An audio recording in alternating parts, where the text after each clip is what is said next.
महादेवा तेरा डमरू डम डम डमरू डम डम बाजे रे हो।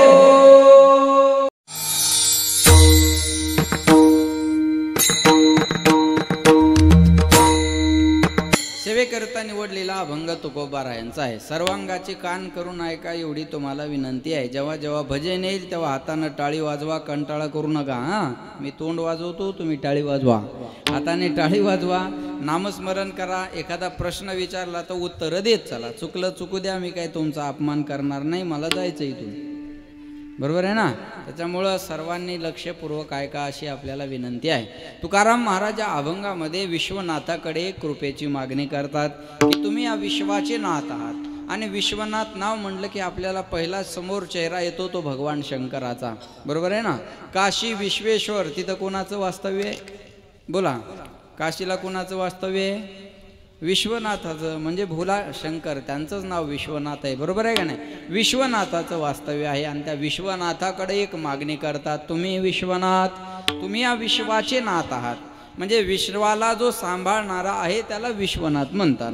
आणि मी कोण आहे? मी दीन आहे, रंक आहे आणि अनाथ आहे। मी अनाथ आहे आणि तुम्ही विश्वाचे नाथ आहात। मग तुम्ही माझ्यावर एक कृपा करा, कृपा कराल ते थोडी, जास्त नाही, पाया पडिलो बराडी, थोडी कृपा तुमची माझ्यावर व्हावी बस, बाकी मला तुमच्याकडे दुसरं काही मागायचं नाही। आणि मी तुमच्याकडे जी मागणी करतो याची तुमच्याकडे काही उणीव नाही, काय उणे तुम्हापाशी, आणि मला एवढं पाहिजेत नाही, मी तो अल्पची संतोषी, बरोबर आहे का नाही। जेवढी वर्गणी जमा झाली तेवढं थोडंच मागतो मी तुम्हाला, बरोबर आहे। मी तो अल्पची संतोषी, काय उणे तुम्हापाशी, मी तो अल्पची संतोषी, बस तुका म्हणे देवा काही भातुके पाठवा। भातुक सगळ्यांना माहिती आहे, बरोबर आहे ना। आपल्याला लहानपणी सगळ्यात जास्त आवडणारी गोष्ट कोणती होतं? भातुक, त्याला भातकं म्हणतात खेड्यातल्या भाषेत, आहे भातकं म्हणतात, बरोबर आहे ना। आणि माणूस बाजाराला गेला, काही जरी घेऊन आला नाही तर काय घेऊन जातो बोला? भातुक घेऊन जातो, बरोबर आहे ना। भातुक घेऊन जातो आणि भातुक हा आवडीचा विषय आहे। बस काही भातुके पाठवा, कृपा कराल ते थोडी, पाया पडिलो बराडी, असा अभंगाचा सरळ सरळ माझ्या बुद्धीप्रमाणे अर्थ आहे। सज्जनो, वारकरी संप्रदायाचा कोणताही सप्ताह म्हणलं की आजच्या दिवशी मागणीपर प्रकरणातला अभंग असावा असा संप्रदायाचा दंडक आहे। आता आपण दोनही गोष्ट साध्य करूयात, मागणीही साध्य करूयात आणि भगवान शंकराचं सुद्धा वर्णन करूयात। ज्या निमित्तानं कार्यक्रम आहे तो भगवान शंकराच्या निमित्तानं आहे, मग जेवढं आपल्याला भगवान शंकराबद्दल बोलता येईल तेवढं बोलूयात आणि मागणीचंही साध्य करूयात, बरोबर। लक्ष देऊन ऐका, आपण देवाकडे काही मागणं पहिला प्रश्न आहे, बरोबर आहे का? आपण देवाकडे काही मागावं म्हणजे देवाला आपल्याला काय द्यावं हे कळत नाही असा त्याचा अर्थ होतो। आपण देवाकडे काही मागणं म्हणजे देवाची सरळ सरळ चूक काढल्याप्रमाणे आहे। आपण देवाच्या मंदिरात मागण्यासाठी जायचं नाही, मग जे दिलेलं आहे त्याची कृतज्ञता व्यक्त करण्यासाठी मंदिरात जायचं असतं। पण असं आहे रोहिदासजी, मंदिर भी एक गजब की जगह है, इधर गरीब बाहर भीख मागते हैं और अमीर अंदर भीख मागते हैं। तुम्ही जाणकार लोक आहात, विकसित संगमनेर म्हणलं की महाराष्ट्रात नाव आहे त्याचं, बरोबर आहे ना। मग दुधाचं असेल, बरोबर आहे ना, बरोबर, सगळ्याच गोष्टी। तसं श्रोत्याकडून बी वक्त्याला अपेक्षा आहेत, त्याला अलर्ट राहा, बरोबर आहे। लक्ष द्या माझ्याकडे। महाराज म्हणले मंदिर भी एक गजब की जगह है, इधर गरीब बाहर भीक मागते हैं और अमीर अंदर भीक मागते हैं। गरीब माणसं बाहेर भीक मागताना दिसतात मंदिराच्या, आणि श्रीमंत आत पिंडी जवळ जाऊन मागतात। बाहेरचा भिकारी म्हणतो रुपया 2 रुपये द्या, आणि आतला भिकारी म्हणतो लाखांनी द्या। मग खरा भिकारी बाहेरचा का आतला? बोला बोला बोला। जो जास्तीचा मागतो तो मोठा भिकारी ना, जो जास्त मागतो तो मोठा कीर्तनकार। बाकी तुम्ही घ्या, लक्ष नाही का, जास्तीचं मागणारा मोठा भिकारी, बरोबर आहे ना। मग आतला जाऊन जास्त मागत असेल तर खरा भिकारी कोणता? हा ज्याच्या त्याच्या बुद्धीचा विषय आहे। मग देवाच्या मंदिरात कधी मागण्यासाठी जायचं नाही, जे दिलेलं आहे त्याची कृतज्ञता व्यक्त करण्यासाठी जायचं असतं। बरं, मागायच्या अगोदर समर्पण करावं लागत असतं। समर्पणाशिवाय मागण्याचा अधिकार मिळत नाही।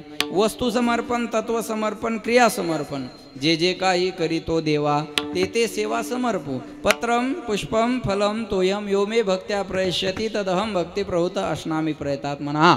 पत्र पुष्प फल तो जे काय असेल ते भगवंताला समर्पण करत असताना अंतकरणातला भाव चांगला पाहिजे. समर्पणाशिवाय मागण्याचा अधिकार मिळत नाही. घेशी तेव्हा देशी, हा नाही ही देशी नाही बघा, घेशी तेव्हा देशी, ऐसा असशी उदार. महाराज म्हणले तपे विन दैवत. बोला पाठ येते बोला माया हो. तपे विन, महिला मंडळ इकडे लक्ष द्या माझ्याकडे, तुम्हाला पाठ आहे नाही बोला. तपे विन दैवत आणि दिदल्या विन. तुम्ही एवढ्या ताणात काऊन बसल्या टेन्शनमध्ये? तुमचा 6वा हप्ता जमा झाला नाही का? हां अहो पोरायला शिकून नोकऱ्या नाही, पगार नाही, तुम्ही अंगठ्यावर 1,500 आणायला लागल्या तरी टेन्शनमध्ये काऊन बसल्या? यांचा एक गोंधळ झाला रोहिदास महाराज. मागं 7-8 महिन्यापूर्वी शिंदे साहेबांनी एक योजना चालू केली होती. 75 वर्षाच्या पुढं महिला पुरुषांना एसट्या बोला फुगट. आणि त्या एका महिन्यात बाया 10-10 वर्षां मोठ्या झाल्या. बा नाही कळलं का तुम्हाला? वय वाढून घेतली ना. आता वय वाढून घेतली. आता कार्डावरचं वय वाढवणं सोपं आहे, चेहऱ्यावरचं कसं वाढवणार? अहो इथं 65चं 75 करणं सोपं आहे. इकडचे 6 बदलायचे आणि 7 करायचे. तोंडावरचं कसं वाढवणार? मग ती एसटीत बसली बिचारी की ते कंडक्टर त्या कार्डाकडे पाहतो, त्या बाईकडे पाहतो. तो फक्त एवढंच करतो. खरं आहे हिच्या लक्षात येतं, याला कळलं आता. मग हिचं खोटं झाकण्यासाठी त्याच्यावर वजन टाकते. थोबाडाकडे काय पाहायला? कार्टाकडे पाहिजे ना. अधिकारी येडा आहे का हे करून द्यायला बर्गी? हा हा अधिकारी येडा आहे का? आणि तू आपलं बापाची एसटी असल्यासारखं करायला लागला. त्याच्यावरच वजन टाकते महाराज. आणि तो फुकटचा एसटीचा प्रवास सुरू झाला. त्या लालपरीचा प्रवास. एसटीला काय म्हणतात? लालपरी. म्हणजे ही परी त्या लालपरीत फुकट फिरू लागली.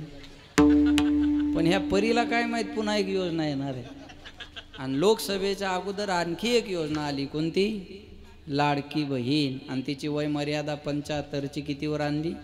पुन्हा खाली 65वर केले कर्म झाले त्याचे भोगाले उपदने. हरी हरी. बस बस. जिचा हप्ता जमा झाला तिच्या चेहऱ्यावर आनंद मावना. आणि जिनं वय वाढून घेतलं ती तोंड जोडून घ्यायला लागली. आता कुठूनच दुर्बुंदी सुचली, उद्या खाऊन जाय आता 2 बुंदी. बरोबर आहे. पण आमच्या गावातल्या शांताबाईनं दोन्ही योजनेचा लाभ घेतला. आवाज द्या दादा. म्हणलं शांता का 6वा हप्ता आला का? आला म्हणे महाराज. म्हणलं एसटी ती बी फुकट आहे. म्हणलं 65 आणि 75 असं दोन्ही योजनेत वय कसं बसन अक्का? तो काही देवाभाऊची मेवणी आहे का? नाही म्हणे महाराज. 2 आधार कार्ड काढले. एका 65 केलं आणि एका 75 केलं. म्हणलं धन्य माता पिता तयाची या कुळी कन्या पुत्र. बस विठाला विठाला. माया हो बोला. तपे विन दैवत आणि दिदल्या विन. तपाशिवाय दैवत नाही आणि दिल्याशिवाय मिळत नाही. सुदामजीला भगवंतानं गाव सोन्याचा करून दिला. पण कधी? मुष्टीभर पोह्यासाठी गाव सोनियाचा दिला गा. अगोदर मुठभर का हो ना पोहे देवानं खाल्ले ना. अगोदर पोहे खाल्ले आणि नंतर गाव सोन्याचा दिला. अहो दुर्वासा ऋषी रात्रीच्या टायमाला शिष्याला घेऊन जेव्हा द्रौपदीकडे आश्रमात जंगलामध्ये येतात, लक्ष देऊन ऐका बरं का. आणि भूक लागली म्हणतात आम्हाला. तेव्हा भगवंताचा धावा करते. कोठे गुंतलाशी. भगवंताचा धावा करते द्वारकेच्या राया. वेळ कास कयाला वेला वेला वेळ कास कयाला वेला वेला वेळ कास कयाला वेला हो वेळ कास कयाला वेला कोटे गुंतला द्वारकेतराया कोटे गुंतला द्वारकेतराया वेळ कास कयाला वेला वेळ कास कयाला वेला हे कोठे गुंतला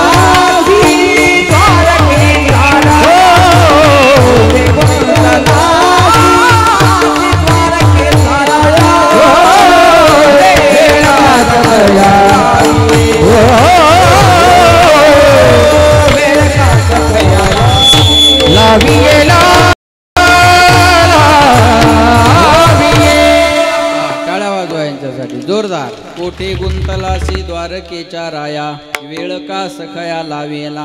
भगवंताला आर्त हाक मारली द्रौपदीनं. आणि ऐका, भगवंत हजर झाल्यानंतर द्रौपदीनं सांगितलं, देवा आता या सूर्यानं दिलेल्या थालीमध्ये काही राहिलं नाही, लक्ष देऊन ऐका बरं का.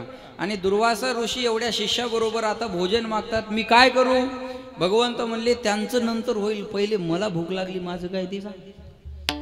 बघा बरं का. आणि एक भाजीचं पान देवाला खायला दिलं, एक भाजी, याला म्हणतात पत्रम, लक्षात आलं.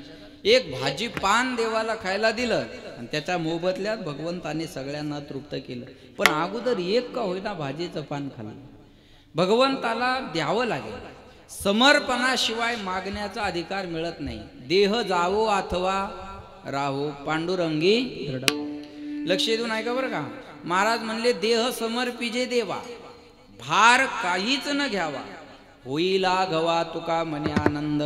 आमचा देह तुला अर्पण आहे, आमचा प्राण तुला अर्पण आहे, आमचं सर्वस्व तुला अर्पण आहे, आणि मागणं आमचं काही नाही. समर्पण करावं लागेल ना. समर्पणाशिवाय अधिकार मिळत नाही. छत्रपती शिवाजी महाराजाच्या समाधी शेजारी एका वाघ्या नावाच्या कुत्र्याची समाधी आहे. राजांच्या समाधी शेजारी कुत्र्याची समाधी आहे. आणि छत्रपतीचं दर्शन घेतल्याच्या नंतर त्या वाघ्या नावाच्या कुत्र्याच्या समाधीचं दर्शन घ्यावं लागतं. का? त्यानं देह समर्पण केला राजासाठी. लक्षात ठेवा. कुणाचा जन्म आम्हाला काय देऊन गेला सांगता येणार नाही, पण छत्रपती शिवाजी महाराजाचा जन्म आम्हाला स्वराज्य देऊन गेला हे विसरता कामा नाही. हे स्वराज्य जर मिळालं असेल तर अनेकांनी या स्वराज्यासाठी आपल्या देहाचं समर्पण केलेलं आहे. तानाजी मालुसरेचं उदाहरण ऐका. काही दिवसावर रायबाचं लग्न येऊन ठेपलं होतं. बायकोच्या कुंकवाची पर्वा केली नाही, मुलाच्या लग्नाची पर्वा केली नाही, अरे स्वतःच्या देहाची सुद्धा पर्वा केली नाही. स्वराज्यासाठी या देहाचं समर्पण केलं. म्हणून कोंढाणा किल्ल्याचं नाव बदलून त्याचं नाव सिंहगड झालं. हा समर्पण आहे. हिरोजी इंदलकरांना सांगितलं, राजे गडाच्या पायरीला माझं नाव द्या. जेव्हा जेव्हा तुम्ही या गडावर जाल तेव्हा माझ्या नावावर पाय पडला तरी माझा उद्धार झाल्यासारखं समजेल. लक्षात ठेवा, याला समर्पण म्हणतात.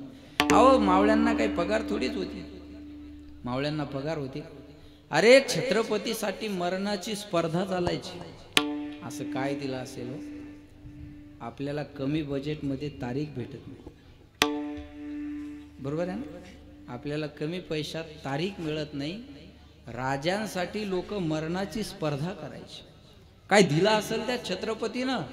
समर्पण फार महत्वाचं आहे. महाराज म्हणले, समर्पण असलं की अधिकार मिळत असतो. बोलत चला. ज्यानं महिनाभर काम केलं त्याला महिन्याची पगार मागण्याचा काय आहे, बोला, अधिकार आहे. ज्यानं दिवसभर शेतात काम केलं त्याला दिवसाचा रोजगार मागण्याचा काय आहे, अधिकार आहे. मतदानाच्या अगोदरच्या दिवशी उमेदवाराला पैसे मागणं मतदारांचा काय आहे, अधिकार. धन्यवाद. इथून देशाच्या विकासाला सुरुवात आहे. एकट्या मोदीला सरपंचाला नाव ठेवून फायदा नाही. अहो, नेता नंतर भ्रष्टाचारी आहे, मतदार अगोदर भ्रष्टाचारी.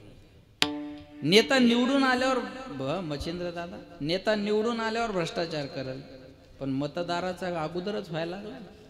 आमच्या गावात मी त्या विधानसभेच्या मतदानात गेलो आता, आणि ते माझ्या समोर एक वोटिंग मशीन जवळ उभा राहिला. बराच वेळ उभा राहिला. त्याला म्हणलो, किती वेळ उभा राहता, करा ना मतदान. तो म्हणे, करायचंय हो, पण रात्री कुणी पाजली त्याचं नावच आठवण. इथून देशाच्या विकासाला सुरुवात आहे. विठाला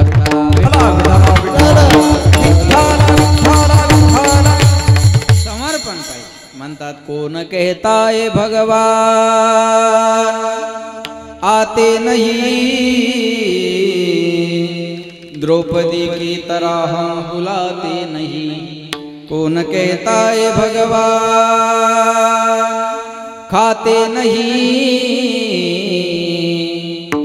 शबरी माँ की तरह हम खिलाते नहीं. कौन कहता है भगवान सोते नहीं, माँ यशोदा की तरह हम सुलाते नहीं. कौन कहता है भगवान रोते नहीं, राधा रानी की तरह हम प्रेम करते नहीं. एक बार तो राधा बन कर देखो मेरे सावरिया,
बार को राधा बन कर देखो मेरे सावरिया राधा यूं रो लगे राधा यूं रो एक वेळेस टाळ्या विचार करून वाजवा. खर्चाचा विषय आहे तो. एवढा खर्च परवडत असेल तर करा. आहे का? महाराज म्हणले एक वेळेस राधा होऊन प्रेम करायला शिका, तेव्हा आपल्यासाठी रडायला सुद्धा तयार आहे. म्हणून म्हणतात, जितना राधा रोई रोई काना के लिए, कन्हैया उतना रोया रोया है सुदामा के लिए, कन्हैया उतना रोया रोया है सुदामा के लिए. जेवढे राधा देवासाठी रडते ना, तेवढे सुदामजीसाठी भगवंत रडतात. हा, सुदामजी जेव्हा भगवंताला भेटायला गेले ना, तेव्हा भगवंताने आणून आपल्या हाताने सिंहासनावर बसवलं, स्वतःच्या सिंहासनावर बसवलं. आणि देव कुठं बसले? सुदामजींच्या पायाजवळ. पायाजवळ बसले आणि सुदामजींचे पाय आपल्या मांडीवर घेतले. माया हो ऐकताय ना? आणि रुक्मिणीला सांगितलं, रुक्मिणी जा सुदामजींचे पाय धुण्यासाठी तांब्या भरून पाणी आणि ताट घेऊन या. रुक्मिणी माता पाणी आणायसाठी, ताट तांब्या आणायसाठी जातात आणि भगवंत स्वतःच्या अश्रूंनी सुदामजींचे पाय धुतात. देख सुदामा की दीन दशा, करुणा करके करुणा निधि रोए, पानी परात को हाथ छुयो नहीं, नैनन के जल सो पग धोए. डोळ्यातल्या अश्रूने सुदामजींचे पाय धुतात. लक्षात ठेवा, महाराज म्हणले हे समर्पण आहे. या समर्पणाशिवाय अधिकार मिळत नाही. साधू संतांनी सर्वस्वाचं समर्पण केलेलं आहे. महाराज म्हणले आमचं समर्पण सर्वस्वाचं आहे आणि मागणं तुझ्याकडं काही नाही. समर्पण सर्वस्व आणि मागणं काहीच नाही. आपलं समर्पण थोडं आणि मागणं सर्वस्वाचं आहे. भक्ती ज्याची थोडी, पूर्ण विषयाची गोडी. एका चक्रत त्याला वाटतं आपल्या भगवान शंकरांमागच यावं. लक्षात ठेवा, एकदा दर्शनाला आला की त्याला वाटतं मी कितीकच उपकार केले भगवान शंकरावर, काय माहिती आहे का? आपलं समर्पण थोडं आहे आणि मागणं सर्वस्वाचं आहे.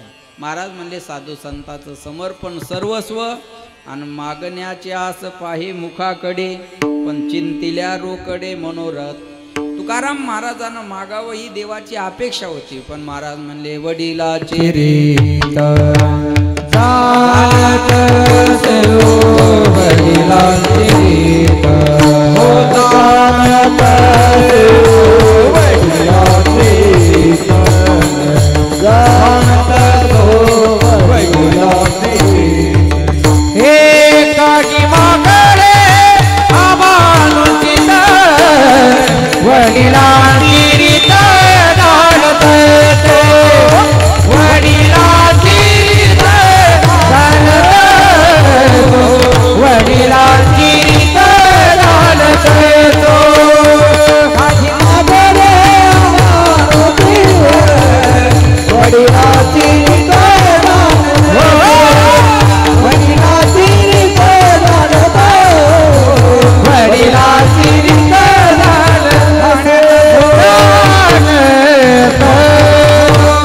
काही मागणे आम्हा अनुचित, वडिलाची रीत जाणत असो. बाळाओ ऐका, महाराज म्हणले आमच्या वडिलाची रीत मागण्याची नाही. मग तुम्ही मागता का? त्याच्यातला काही शब्द महत्वाचा आहे. काही मागणं अनुचित असतं आणि काही मागणं उचित असतं. माया हो, बायकोना नवऱ्याकडं साडी मागावी हा मागण्याचा तिचा काय आहे? अधिकार. आणि नवऱ्याचं देणं काय आहे? कर्तव्य. बरोबर आहे ना? तुम्हाला नाही मागणार तर कुणाला मागणार? याच्यापेक्षा वेगळं बोलू. बायको अशी असावी तिनं नवऱ्याला कधीच काही मागू नये. आता तरी खुश व्हा. बायको अशी असावी तिनं नवऱ्याला कधीच काही मागू नये. पण नवरा असा असावा बायकोला काही मागण्याची वेळच येऊ देऊ नये. पटलं त्या मावल्यांना? म्हणजे या दुःखान दुःखी आहेत या. बरोबर आहे ना? लक्ष देऊन आहे का बरं का? बायको अशी असावी, नवऱ्याला काही मागू नये, पण नवरा असा असावा बायकोला मागण्याची वेळच येऊ देऊ नये. पण आपल्या संसारात असं नाही. आपल्या संसारात आनंद महाराज वर्ष दीड वर्ष मजा. नवीन लग्न झालं की नवऱ्यानं बोलायचं आणि बायकोनं ऐकायचं. वर्षा दीड वर्षात एखादा मुलगा मुलगी झालं की पॅटर्न बदलतं. मग बायकोनं बोलायचं आणि नवऱ्यानं ऐकायचं. आणखी एखादं झालं की दोघांना बोलायचं आणि गुंजाळवाडीनं ऐकायचं. काही गुलेवाडी आहे का काय. बस संसाराचं स्वरूपच असं आहे. जे प्रेम सुरुवातीला आहे ते नंतर राहत नाही. नवीन लग्न झालं ना की ते क्लायमेट एवढं छान असतं ना, वातावरण ते हिरवळ एवढी गोड असते की ते नवीन लग्न झालेलं एखाद्या ब्रह्मचार्याने जर पाहिलं तर त्याला पटकन त्या यज्ञकुंडात उडी मारावं वाटतं. एवढं गोड वातावरण असतं ते एकमेकाची काळजी घेणं, एकमेकाला बोलणं, ते लाजणं मुरडणं, नसल येत तरी स्टँडर्ड बोलायचे प्रयत्न करणं, एकमेकावर इम्प्रेशन राहिलं पाहिजे बा. बरोबर आहे ना. मग नवीन लग्न झालेल्या नवरीला विचारा दादा कुठे गेले. नवीन नवीन सांगण्याची पद्धत कशी असते बघा. ते ना तिकडे मंदिराकडे गेले असते. ह्याला विचारा वहिनी दिसत नाही. अहो आज ते कीर्तन नाही का सानप महाराजांचं, तिकडे गेले. 4-6 महिन्यात हिला म्हणावं दादा दिसत नाही. गेला असन बोंबलत कुठं. थोड्या दिवसात बरं का गेला असन बोंबलत कुठं. ह्याला म्हणा अरे वहिनी दिसना. तिचा का मालक हे का ती विचारून जाती जे ते बरं रे तुम्ही विचारू नये ना आम्ही सांगू नये. हे काही दिवसात लगेच असं घडतं बघा. नवीन नवरा बायको रस्त्यानं चालले तरी हाताला हात धरून चालतात. किती दिवस. 2-3 महिने. 2-3 महिन्यात तो 50 फूट पुढं हे 50 फूट मागे. ती म्हणते अहो, हा म्हणतो बोंबलू नको चल. जे प्रेम सुरुवातीला आहे ते नंतर राहत नाही. एक म्हातारी बाजारातून हाताला हात धरून चालली आणि त्यांच्या वयाचा एक मित्र त्यांच्याकडे आला. काय तुमच्या पती पत्नीचं प्रेम येऊ म्हणे कसं काय. अहो एवढे वर्ष लग्नाला झाले तरी बाजारातून हाताला हात धरून चालता. काय तुमच्या नवरा बायकोचं प्रेम असलं पाहिजे. ते म्हातारं म्हणे प्रेम फ्रेम काय नाही, हात सोडला की दुकानात घुसती म्हणून धरून ठेवलं. तू समजतो असं काहीच नाही बा. बरोबर आहे. जे प्रेम सुरुवातीला आहे ते नंतर राहत नाही. बायकोनं नवऱ्याकडं साडी मागावी. हे मागणं उचित आहे का अनुचित आहे. बोला उचित आहे. बायकोनं नवऱ्याकडं साडी मागणं उचित आहे. पण पेरणीच्या टायमाला नेकलेस मागणं नाही का. वल्ल्या फोकाना नाही पाहिजे ना. पेरणीच्या टायमाला केलेले दागिने गहाण ठेवावे लागतात. तेव्हा सोनं मागणं अनुचित आहे. कधी काय मागावं, कुणाकडे मागावं, किती मागावं, या सगळ्या गोष्टीला शास्त्र आहे ना. लक्षात ठेवा. मागणं उचित असलं पाहिजे. पावसाळ्याचे दिवस होते. आनंद बुवा आणि एक बाई स्टेशनरीच्या दुकानावर गेली, जनरल स्टोअर्सच्या. आणि त्या दुकानदाराला म्हणे दादा छत्री आहे का. ए बाळा हो शांत बसा रे. विठाला विठाला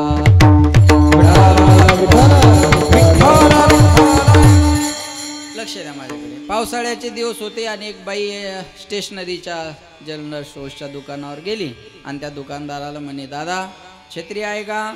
दुकानदार म्हणे आहे ना ताई. ती बाई म्हणे दाखवा. दुकानदारानं दाखवलं. ती बाई म्हणे केवढ्याची आहे. दुकानदार म्हणे 100 रुपयाची आहे. ऐकता ना माया हो. दुकानदार म्हणे 100 रुपयाची. ती बाई म्हणे 100 रुपयाची. दुकानदार म्हणे ताई मी सांगितले आणि तुम्ही दिले असं झालंय का. मी 100 सांगितले तुम्ही मागू शकता. त्या बाईनं सांगितलं म्हणे 50 रुपयाला द्या. बाया बार्गेनिंग करायला एक नंबर असतात. 100ची वस्तू 50त मागण्याचं धाडस या माय मावल्याच करू शकतात. नवरा म्हणतो अगं 70 तरी म्हण. तुम्ही मुके मारा अशानच घराची वाट लावली तुम्ही. मी पहा आता कशी घेऊन दाखवते. नवऱ्याला बोल देत नाही मला. भाव कराव बायांनीच. बरं झालं तारखा घ्यायला बाया नाहीत. नाही तर मच्छिंद्रराव महाराज डिझेलवर मेला असता. बाई म्हणली असती येतानी तर उतारच आहे. तेल तरी कितीक लागणार आहे. जेवण खाऊन 200 उरले असते हो त्याला. बरोबर आहे ना.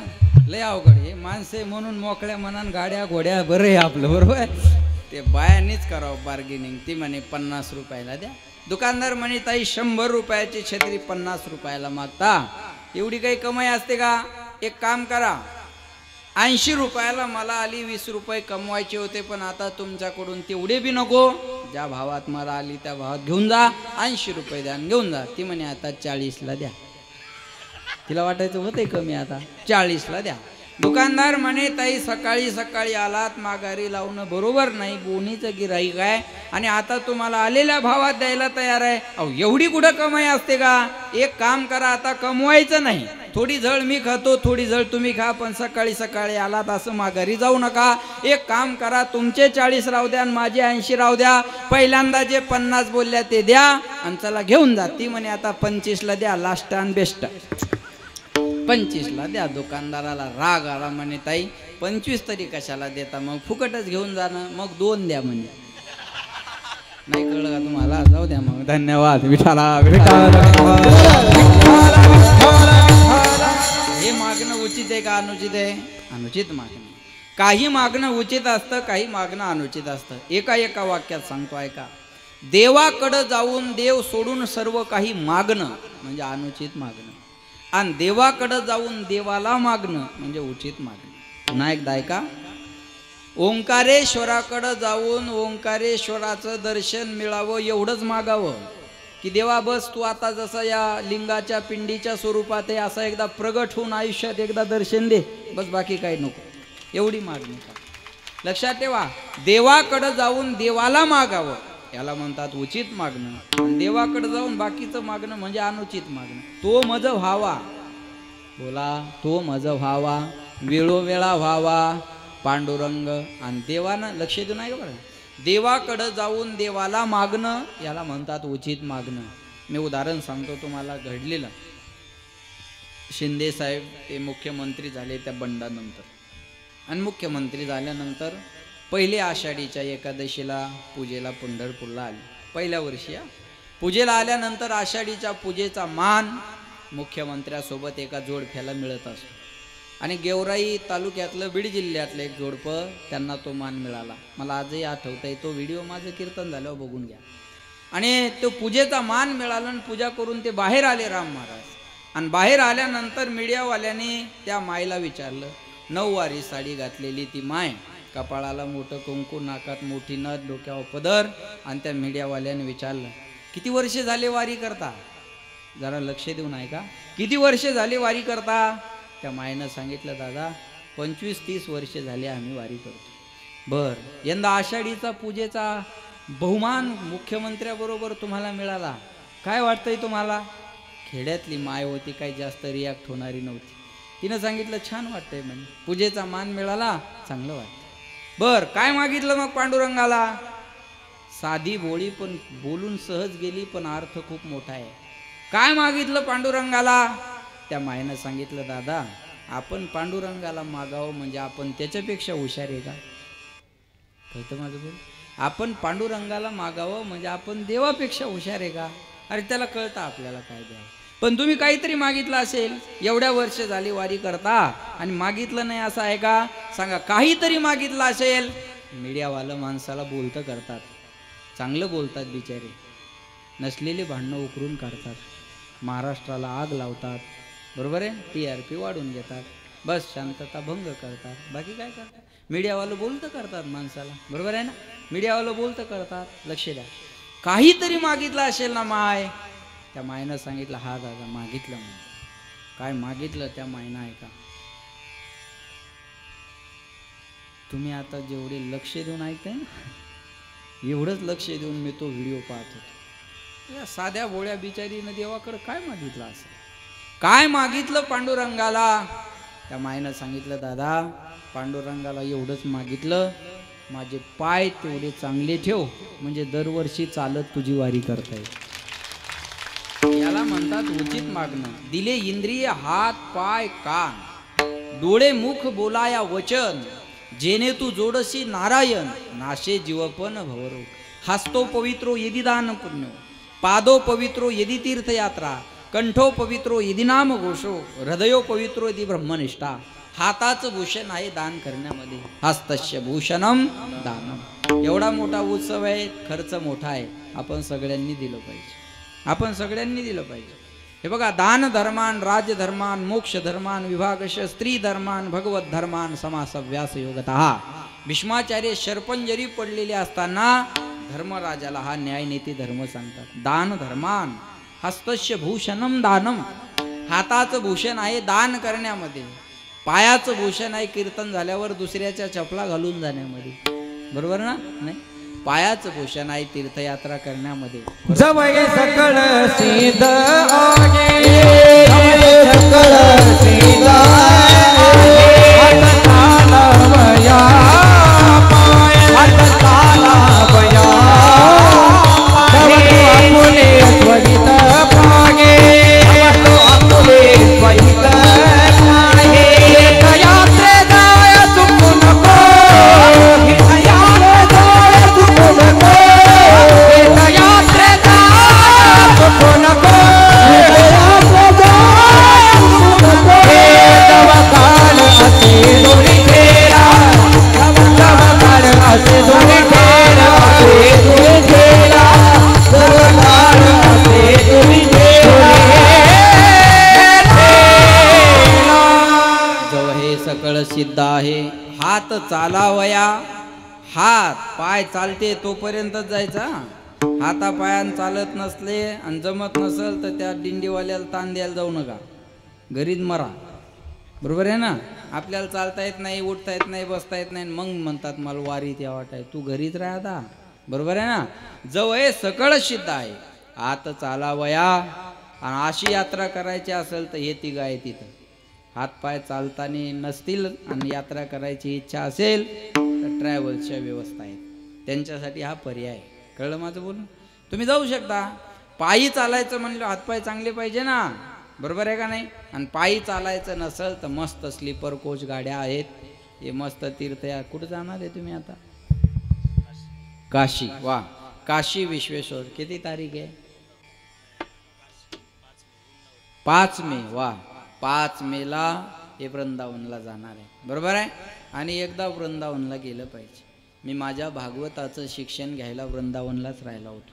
हे बघा, मी तर म्हणतो आयुष्यात आल्यानंतर प्रत्येकाने एकदा वृंदावनला जा. वृंदावनला गेले ना की भक्ती काय जागृत आहे, या भक्तीचा महिमा तुम्हाला तिथे गेल्यावर कळेल. जागृत भक्ती काय आहे हे मी इथं सांगत नाही, त्याचं वर्णन भागवतात आहे. वृंदावनात गेल्याच्या नंतर भक्ती तरुण झाली होती.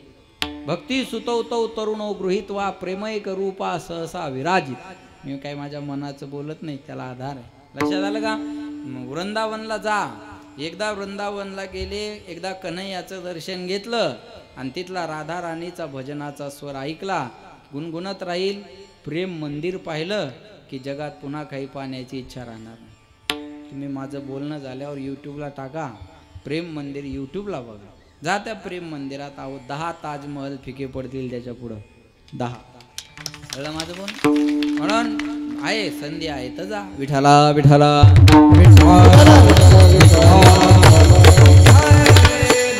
तीर्थयात्रे सुखे जाऊ, वाचे विठ्ठल नाम गाऊ. तीर्थयात्रेला गेलं पाहिजे. त्या मायनं सांगितलं, देवा माझे पाय तेवढे चांगले ठेव, बाकी मला काही नको.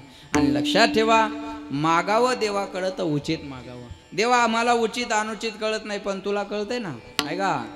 अकरोनी उचित अकरोनी उचित अकरोनी उचित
निया आस.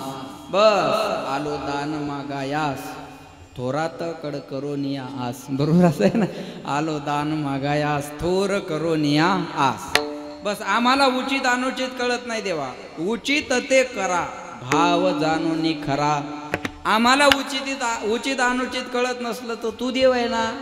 तुला उचित अनुचित कळतं ना. मग तुला आम्हाला काय पाहिजे हे जर कळत नसेल तर तुला देव कसं म्हणावं. बरोबर आहे ना. तुला कळतं आम्हाला काय द्यावं. मग तुला द्यायचं असेल ना देवा तर आम्हाला तुझ्या कृपेला सोडून दुसरा आम्हाला काही नको. आमच्या जीवनात तुझ्याकडची थोडी कृपा व्हावी या अभंगाच्या दुसऱ्याच्या कृपा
थोडी कृपा करा. हां तुम्ही आवाज वाढवा. थोडी कृपा करा. हां कृपा कराल ते थोडी पाया पडिलो बराडी. बस थोडी कृपा तुमच्या जीवनातली आमच्यावर व्हावी. बस एवढी इच्छा आहे.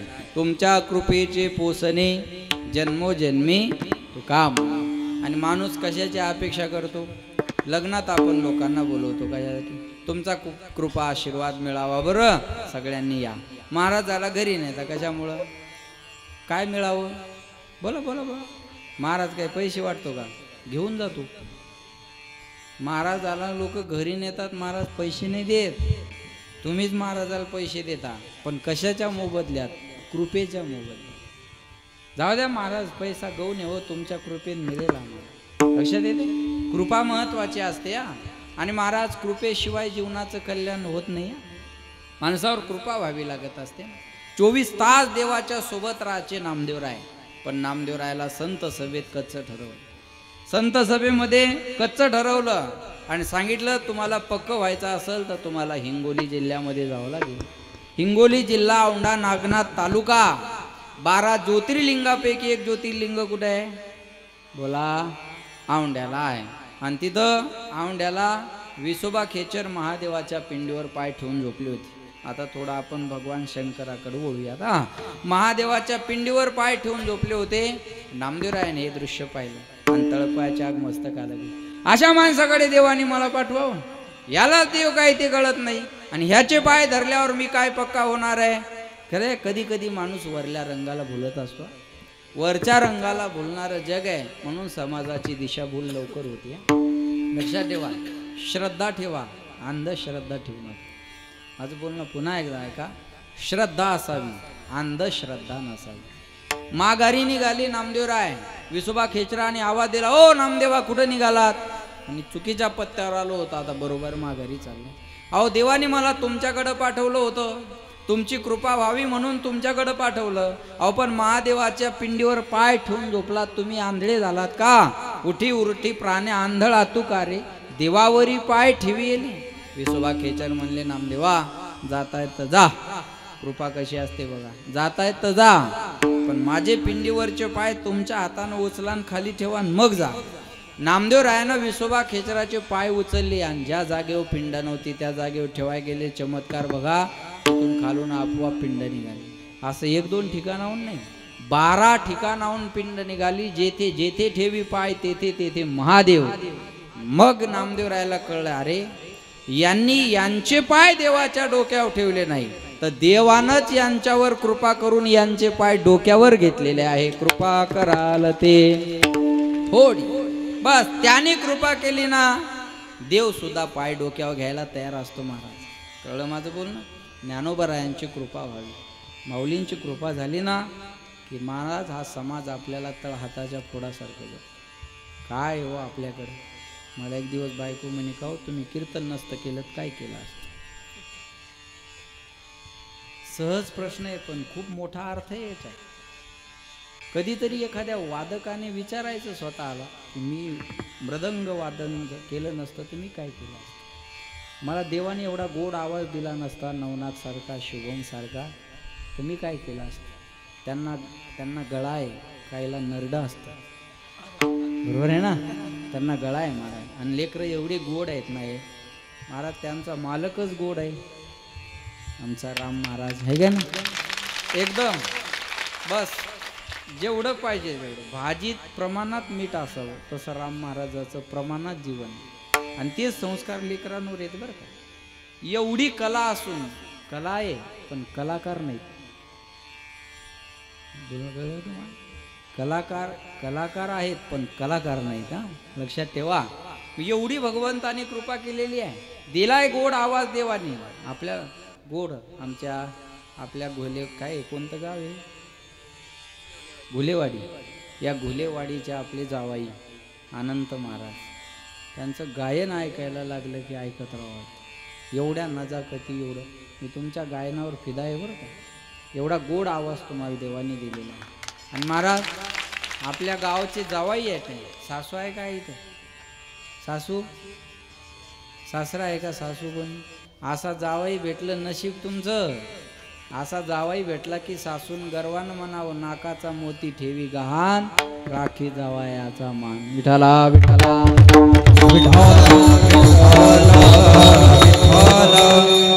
कृपा एखाद्यावर झाली. काही माणसं म्हणतात, महाराज त्याच्यापेक्षा आमचा अभ्यास चांगला आहे. हो पण आता काय करा, तुझा अभ्यास आहे, तुझ्यावर कृपा कमी पडली. आज बोलणं करते, तुझा अभ्यास आहे पण तुझ्यावर कृपा झालेली नाही. एखाद्याला चांगलं प्रॅक्टिस करताना एवढं गोड वाजवता येतं पण कीर्तनात त्याला ते आठवत नाही. तो म्हणतात, अहो मी शिकवतो भारी हो, हे माझ्याकडे शिकलेत पोरं हे, पण आता हे काय, मला काही. लक्षात ठेवा, समजायचं कृपा कमी पडली. आवक कृपा झाली की माणसाला असलेलं ज्ञान आठवत नसतं. असलेलं ज्ञान माणसाला आठवत नसतं. हे कशामुळं? कृपेमुळं. मग कृपा महत्वाची आहे म्हणून आमच्यावर कृपा केलेली आहे त्या जगाच्या मालकाने. म्हणून म्हणतात ना, मुझे तूने मालिक बात कुछ दिया है,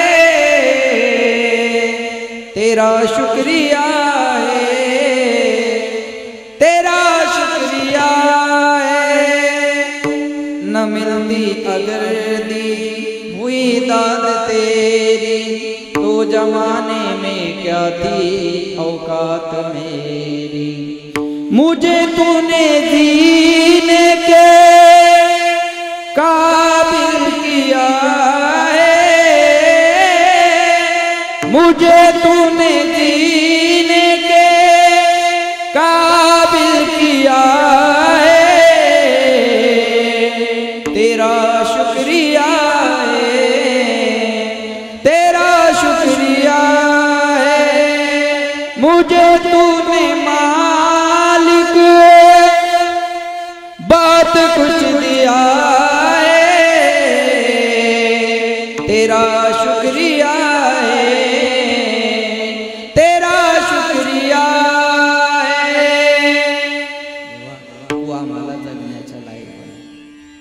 भगवंतानं जवळ घेतल्यामुळं तुम्ही जवळ घ्यायला लागले ना. अरे त्या ज्ञानोबारायाच्या कृपेनं आम्हाला दुबईपर्यंत कीर्तनाला नेलं. अजून काय कृपा पाहिजे आपल्याकडं? सोपी गोष्ट आहे हो, हे सोप्या गोष्टी आहेत का?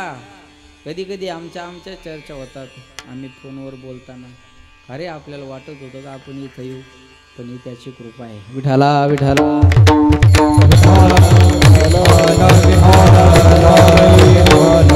भगवंतानं जर ठरवलं एखाद्याला मोठं करायचं तर त्याचा एक पिंगळा सुद्धा महाराष्ट्रात फेमस होऊ शकतो. पिंगळा काही विशाल बुवानच म्हणला का? त्याच्या अगोदर पिंगळा म्हणून म्हणून लोकांचा मुंगळा झाला. बरोबर आहे ना? बरोबर आहे ना? पण भगवंताला त्यांच्या तोंडातून ते मोठं करायचं होतं, याला म्हणतात कृपा. त्याच्या अगोदर अनेक पिंगळा म्हणायचे लोक, कितीतरी लोक म्हणायचे. बरोबर आहे ना?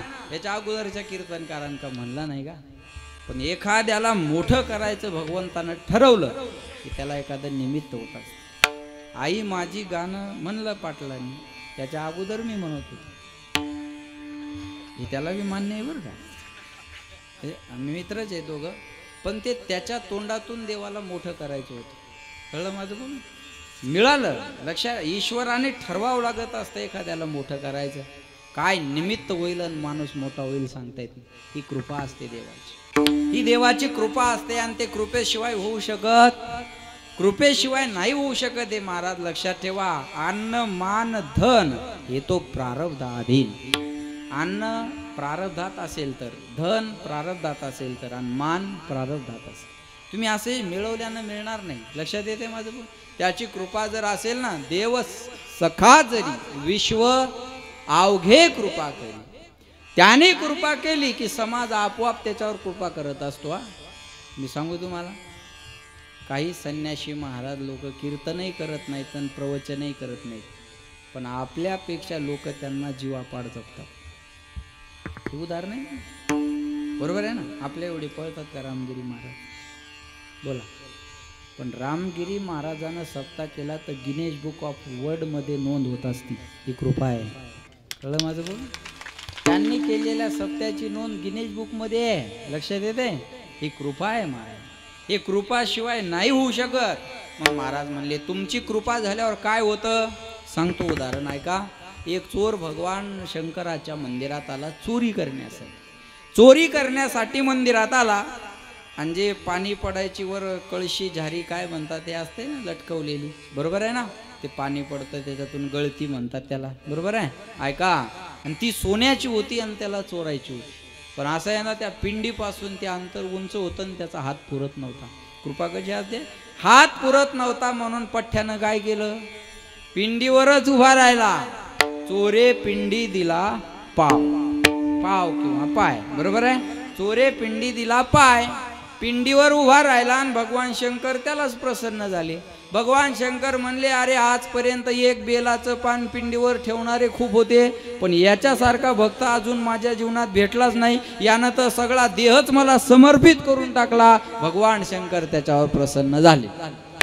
याला म्हणतात कृपा. याला म्हणतात कृपा.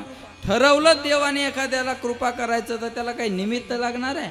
भगवंताने त्याच्यावर सुद्धा कृपा केली म्हणून म्हणतात भोलानाथ से निराला कोई और नहीं, गौरीनाथ से निराला कोई और नहीं, जिनका डमरू डम डम बोले आगम निगम के भेद खोले, जिनका डमरू डम डम बोले आगम निगम के भेद खोले, ऐसा डमरू बजाने वाला और नहीं, भोलानाथ से निराला कोई और नहीं, गौरीनाथ से निराला कोई और नहीं, ऐसी सुभान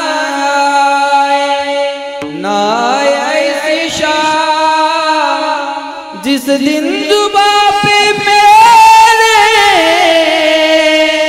आए ना शिव का नाम, ऐसी सुभान ना ऐसी शाह जिस दिन जुबां पे मेरे आए ना शिव का नाम, ऐसी सुबह आए महादेवा तेरा डमरू डम डम डम डमरू डम डम बाज रे हो। ओ मेरा भोला है भंडारी करे नंदी की सवारी शंभुनाथ रे ओ शंकरनाथ रे। सर से तेरे बहती गंगा काम मेरा हो जाता चंगा, नाम तेरा जब लेता महादेवा तेरा डमरू डम डम डमरू डम डम बाजे रे हो।